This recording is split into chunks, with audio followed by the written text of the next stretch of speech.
نحمده ونستعینه ونصلی ونسلم علی رسوله النبی الکریم اما بعد فاعوذ باللہ من الشیطان الرجیم بسم اللہ الرحمن الرحیم وقال الذین لا یرجون لقاءنا لولا انزل علینا الملائکۃ او نرى ربنا لقد استکبروا فی انفسهم وعتوا عتوا کبیرا صدق اللہ العلی العظیم۔ یہاں سے 19 پارے کی ابتدا ہوتی ہے۔ ان آیات میں مشرکین کے دو مطالبوں کا جواب ہے۔ ایک تو یہ کہ فرشتہ صرف محمد صلی اللہ علیہ وسلم پر ہی کیوں اترتا ہے، ہم پر کیوں نہیں اترتا، اور اللہ تعالیٰ ہم سے کیوں ملاقات نہیں کرتے۔ قرآن کریم نے اس کا جواب دیا کہ اس مطالبہ کی وجہ تکبر اور سرکشی ہے اور قیامت کا انکار ہے۔ عام انسانوں پر فرشتہ کے اترنے کا مطلب ہوتا ہے کہ ان کا یوم احتساب آ گیا ہے۔ جس دن آسمان پھٹیں گے اور فرشتے اتریں گے، اس دن مجرمین کے لیے کوئی اچھی خبر نہیں ہوگی۔ ان کے اعمال فضا میں تحلیل ہو کر رہ جائیں گے اور کافروں پر وہ دن بہت بھاری ہوگا۔ ظالم افسوس اور ندامت سے اپنا ہاتھ چبا رہے ہوں گے۔ اس دن ایک اللہ تعالیٰ کے علاوہ کسی کا حکم نہیں چلے گا۔ رسول صلی اللہ علیہ وسلم شکوہ کریں گے کہ میری قوم نے اس قرآن کو پس پشت ڈال دیا تھا۔ دوسرا اعتراض یہ ہے کہ قرآن تھوڑا تھوڑا کر کے کیوں نازل ہو رہا ہے، ایک دم سارا کیوں نازل نہیں ہو جاتا۔ اللہ تعالیٰ نے حاکمانہ انداز میں فرمایا، ہم قادر مطلق ہیں، ہم اسی طرح نازل کریں گے۔ پھر حکیمانہ توجیہ بیان کر دی کہ آپ کے قلبی اطمینان کے لیے اور ٹھہر ٹھہر کر تلاوت کرنے اور ہر موقع کی بہترین تشریح و توضیح کے لیے ہم نے ایسا کیا۔ پھر موسیٰ و ہارون کا تذکرہ کر کے بتایا کہ ہم نے منکرین توحید و رسالت فرعونیوں کو ہلاک کر کے رکھ دیا۔ پھر نوح علیہ السلام ان کی جھٹلانے والی قوم کے سیلاب میں غرق ہونے کا تذکرہ، پھر قوم عاد و ثمود اور ان کے علاوہ بہت سی اقوام کی ہلاکت کا تذکرہ۔ پھر یہ بتایا کہ یہ لوگ ہمارے نبی کا انکار کرتے اور ان کا مذاق اڑاتے ہیں۔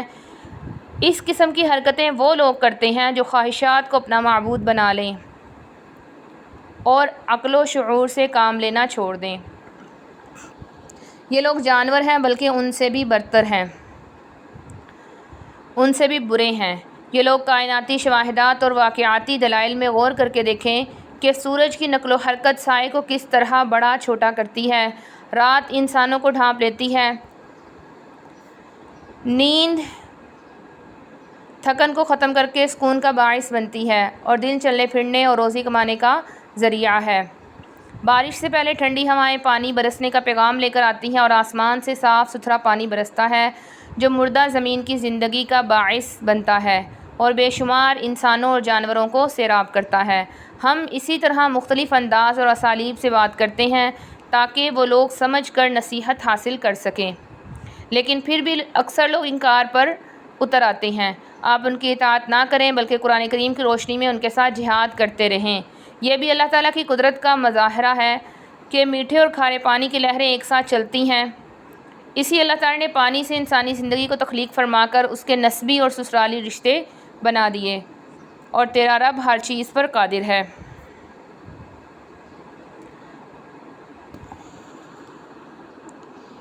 آیت نمبر 64 سے لے کر سورت کے اختتام تک عباد الرحمن کی خوبیاں اور صفات بیان کی گئی ہیں کہ وہ تواضع و انکساری کے خوگر اور جاہلوں سے کنارہ کش رہتے ہیں۔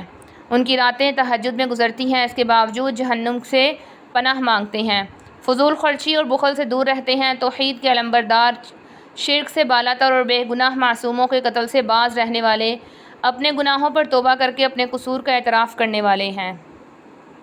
ایسے لوگوں کو اللہ تعالیٰ معاف فرما کر ان کے گناہوں کو بھی نیکیوں میں تبدیل کر دیتے ہیں۔ وہ لوگ بے مقصد زندگی نہیں گزارتے، ناجائز کاموں اور جھوٹی گواہی دینے سے بچتے ہیں، اپنے رب کی باتوں پر سوچ سمجھ کر قدم اٹھاتے ہیں۔ وہ اپنے بیوی بچوں سمیت ایسی زندگی گزارنے کے اور ایسی زندگی اختیار کرنے کے لیے دعا گو رہتے ہیں جو آنکھوں کی ٹھنڈک بنے اور متقیوں میں سر فہرست رہنے کے متمنی رہتے ہیں۔ انہی لوگوں کو جنت میں سلامیاں دی جائیں گی اور جنت کے بالا خانے ان کا مقدر ہوں گے۔ سورت کے آخر میں اللہ تعالیٰ کی شان استغنا کا بیان ہے کہ اگر تم مشکلات و مصائب میں اللہ کے سامنے رونے دھونے اور گڑ گڑانے میں مشغول نہ ہوتے تو اللہ تعالیٰ تمہاری قطعاً کوئی پرواہ نہ کرتے اور دنیا ہی میں تمہیں ہلاک کر کے رکھ دیتے۔ سورۃ الشعراء۔ سورت کے آخر میں شعراء اور ان کی ذہنیت کا تذکرہ کیا ہے، اس لیے پوری سورت کو شعراء کے نام سے موسوم کر دیا گیا ہے۔ یہ مکی سورت ہے، اس میں 227 آیتیں اور 11 رکوع ہیں۔ اس سورت کا مرکزی مضمون اثبات رسالت ہے۔ انبیاء علیہم السلام کے واقعات اور ان کے منکرین کے انجام سے اس مضمون کو تقویت دی گئی ہے۔ سورت کی ابتدا میں قرآن کریم کے برحق اور واضح کتاب ہونے کا اعلان اور حضور علیہ السلام کی انسانیت کی ہدایت کے لیے شدت حرص کا بیان ہے۔ اللہ تعالیٰ اگر چاہیں تو ان کی مطلوبہ نشانیاں دکھا کر ان کی گردنیں جھکا سکتے ہیں، مگر اسلام کے لیے کسی پر زبردستی اور جبر نہیں کیا جاتا۔ ان جھٹلانے اور استہزاء و تمسخر کرنے والوں کے ساتھ سابقہ قوموں والا معاملہ کرنا اللہ تعالیٰ کے لیے کوئی مشکل نہیں ہے۔ انہیں پہلی قوموں کے حالات میں غور کر کے اس سے درس عبرت حاصل کرنا چاہیے۔ پھر قرآن کریم نے اکثریت اور اقلیت کے نظریہ کا بطلان واضح کرنے کے لیے 8 مرتبہ اس بات کو دہرایا اور ہر نبی کے تذکرہ کے آخر میں کہا کہ اچھے اور پاک باز بھی اکثریت میں نہیں رہے، اور معرکہ حق و باطل میں نصرت خداوندی حق کے ساتھ ہوا کرتی ہے، اگرچہ وہ اقلیت میں ہو، اور باطل کو تباہ کر دیا جاتا ہے اگرچہ وہ اکثریت میں ہو۔ اس حقیقت کو قصہ موسیٰ و فرعون سے آشکار کیا، پھر ابراہیم علیہ السلام اور ان کی قوم کے ساتھ ان کی باطل شکن اور ایمان افروز گفتگو میں واضح کیا اور بتایا کہ انسانی طبیعت کا یہ تقاضا ہے کہ اپنے محسن کو فراموش نہ کرے۔ اللہ تعالیٰ نے انسان کو عدم سے وجود بخشا، اس کی موت و حیات، بیماری و صحت، کھانا پینا سب اس کی عنایات کا مظہر ہے۔ قیامت کے دن مال و اولاد کسی کام نہیں آ سکیں گے، وہاں تو قلب سلیم کے حامل متقی انسان ہی جات پا سکیں گے۔ ابلیس اور اس کا پورا لشکر قیامت کے دن اپنی ناکامیوں اور نامرادیوں پر نوحہ گناہ ہوگا، انہیں وہاں پر کوئی سفارشی اور حمایتی میسر نہ ہوگا۔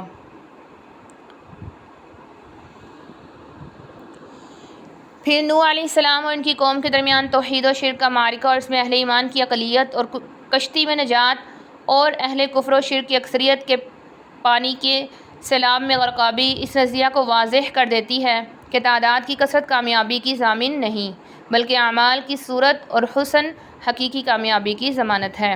پھر قوم عاد ان کی طاقت و قوت، صنعت و حرفت میں ان کے ترقی کے باوجود اپنے نبی ہود علیہ السلام کی دعوت کا انکار اور تکذیب ان کی تباہی کا باعث بنا اور دنیاوی وسائل ان کے کسی کام نہ آ سکے، اور ہود علیہ السلام ان کے ساتھیوں کی وسائل سے محرومی عذاب خداوندی سے نجات کے راستہ میں رکاوٹ نہ بن سکی۔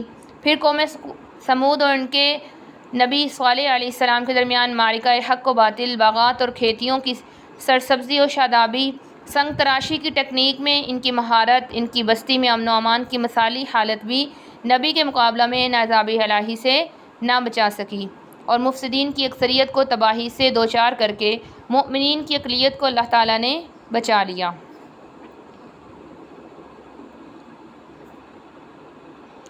پھر لوط علیہ السلام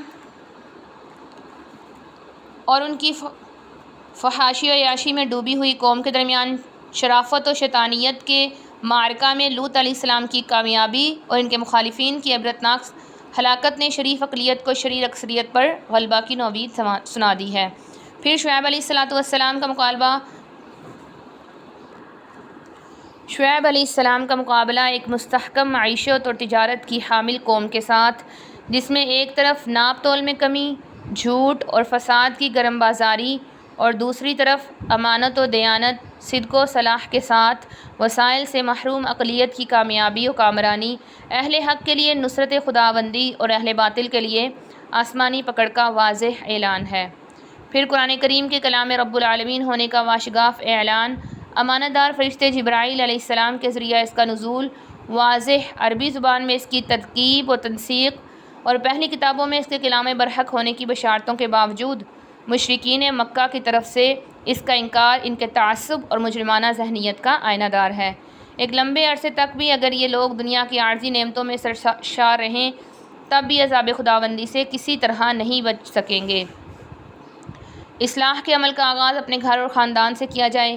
اللہ پر توکل اور اس کے سامنے جبین نیاز جھکا کر رکھنا کامیابی کی دلیل ہے۔ قادر الکلام دانشوروں اور شعراء نے اسلامی نظام کے راستہ میں رکاوٹیں کھڑی کر کے اپنا شرمناک مکروہ کردار ادا کیا۔ قرآن کریم ان کی مذمت کرتے ہوئے کہتا ہے کہ شعراء کی پیروی اکثر گمراہ لوگ کرتے ہیں، کیونکہ شاعر ہر وادی میں سرگرداں اور ہر کھیت میں منہ مارنے کے عادی ہوتے ہیں۔ البتہ ان میں ایمان و اعمال صالح اور اللہ تعالیٰ کے ذکر سے سرشار لوگ بھی ہوتے ہیں، جو اپنے شاعرانہ کلام کے ذریعے مظلوموں کے ساتھ معاون اور ان کا حق دلانے میں مددگار ہوتے ہیں۔ آخر میں ظالموں کو ان کے عبرتناک انجام پر متنبہ فرما کر سورت کو ختم کر دیا گیا۔ سورۃ النمل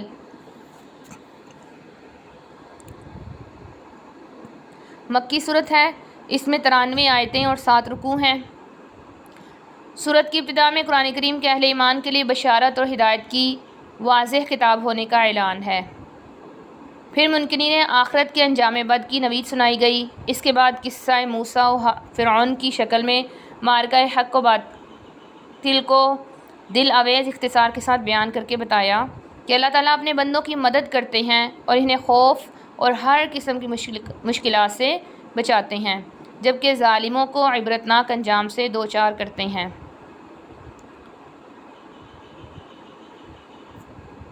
پھر داؤد و سلیمان علیہ السلام کے واقعہ کی شکل میں اقتدار و بادشاہت اور نبوت و رسالت کے حسین امتزاج اور مادی اور روحانی ترقی کے بام عروج پر پہنچ کر بھی عبدیت و ایمان کے روح پرور مناظر کو بیان کیا ہے۔ دونوں باپ بیٹوں کو بے پناہ وسائل، جنات پر حکمرانی، فرشتوں کی گفتگو سمجھنے کا سلیقہ بھی عطا کیا گیا۔ سلیمان علیہ السلام ایک مرتبہ جنوں، انس اور پرندوں پر مشتمل اپنے لشکر کے ساتھ جا رہے تھے کہ وادی النمل میں ایک چونٹیوں کے علاقے سے ان کا گزر ہوا۔ ایک چونٹی کے متوجہ کرنے پر سب چونٹیاں اپنے بچاؤ کے لیے بلوں میں گھسنے لگیں، تو حضرت سلیمان علیہ السلام اس منظر سے بہت محظوظ ہوئے اور اللہ تعالیٰ کا شکر بجا لاتے ہوئے اس کی رحمت کے طلبگار ہوئے۔ پھر ہدہد پرندہ کے ذریعہ موصول ہونے والی خبر پر ملک سبا کے سورج پرست عوام اور ان کی ملکہ بلقیس کے نام حضرت سلیمان علیہ السلام کے خط کا تذکرہ اور اس کے ساتھ ہی سلیمان علیہ السلام کی جاہ و حشمت اور وسائل کی فراوانی کو بیان کر کے بتا دیا گیا کہ قوم سبا نخوت و تکبر کے مقابلہ میں سلیمان علیہ السلام کی عجز و انکساری کو فتح نصیب ہوئی۔ حضرت سلیمان علیہ السلام کے جنات نے ملکہ سبا کا تخت پلک جھپکتے میں منتقل کر دیا اور ملکہ بلقیس دربار سلیمانی میں حاضر ہو کر آپ کی شان و شوکت سے متاثر ہوئے بغیر نہ رہ سکی اور کلمہ پڑھ کر حلقہ بگوش اسلام ہو گئی۔ پھر قوم سمود اور ان کے نبی صالح علیہ السلام کے روپ میں اسلام اور کفر کا معرکہ وسائل و انتظامات کے مقابلہ میں ایمان و اعمال صالح کی جیت کو بیان کیا گیا